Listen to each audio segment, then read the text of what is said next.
আসসালামু আলাইকুম।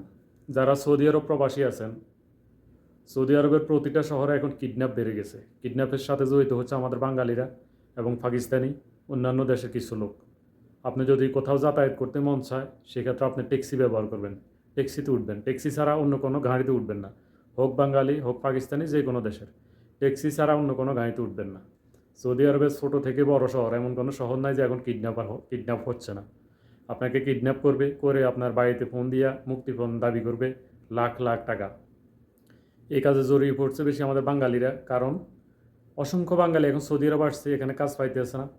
হ্যাঁ, কাজ না পেয়ে তারা খারাপ কাজে জড়াই যাইতেছে শুধুমাত্র টাকার টেনশন, অথবা এই যারা দেশে অথবা অন্যান্য অপকর্মের সাথে জড়িত ছিল তারা এই দেশে আইসেও কিডন্যাপার এইসব কাজের সাথে জড়িত হচ্ছে শুধুমাত্র অল্প কয়েকদিনে বড়লোক হওয়ার জন্য।